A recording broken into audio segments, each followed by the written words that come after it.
Now, are you ready for your headline act? Excellent.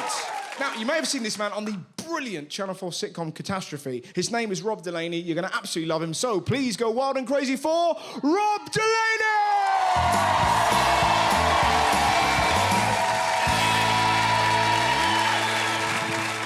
Hello, everybody. Nice to see you all. Thank you. Thank you, everybody, for coming. So I have a bunch of kids, too many. I have two right now. A third one's going to be here in a few minutes. And anyway, the older one that I have now, the older one of the two is not mine. My wife fucked a guy she works with. His name is Brian Horvath. And I know I shouldn't say his name on stage, on TV, but I'm raising this kid. His name is Brian Horvath.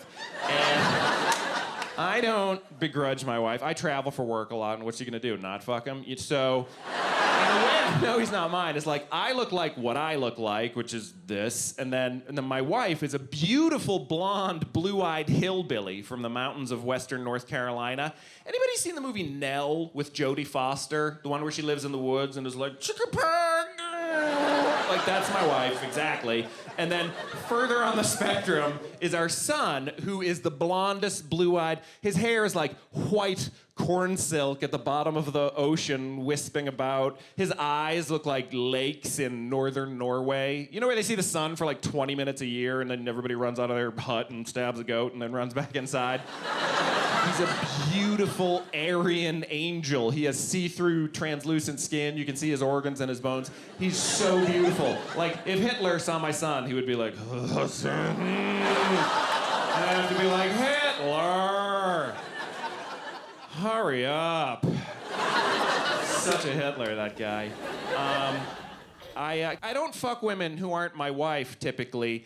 And the reason for that is just we have all these little kids that we made, and if you have little kids, you know that what they do every morning, the first thing they do is they hook an industrial strength shop Hoover up to your heart, and they suck out everything that's good about you, and then it's gone for the day. You have nothing left to offer the world, you know?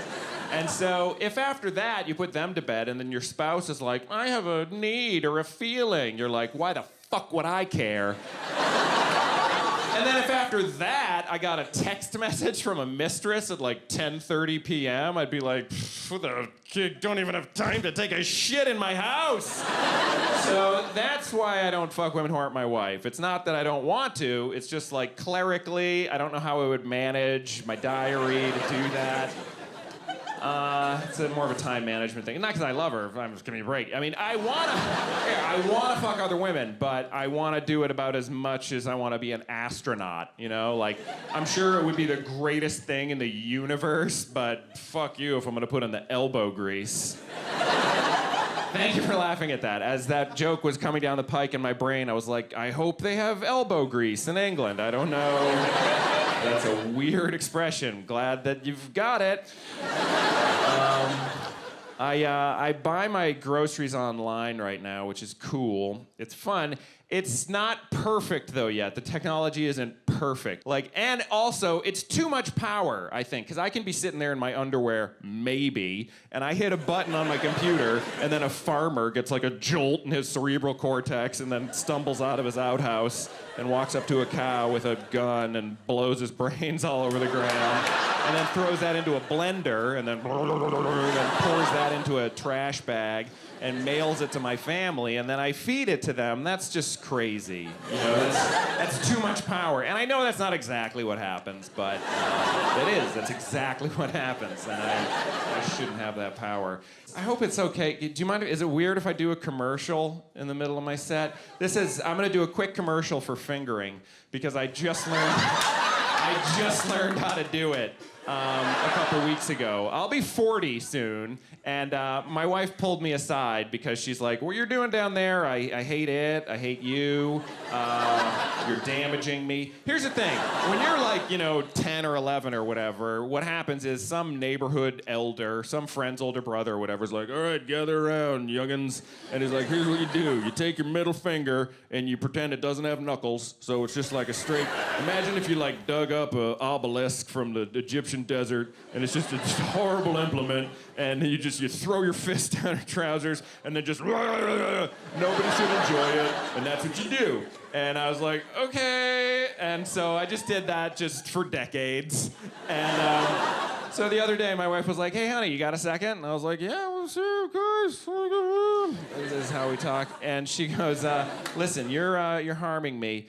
And also, in addition to that, you're working way too hard, like you're really going in there, first of all, and you just basically have to like go into the foyer, basically.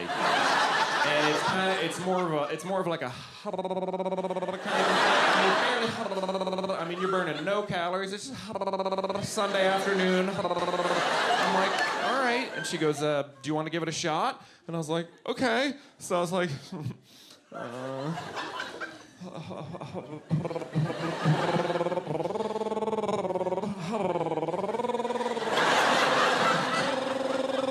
and she's like, there you go.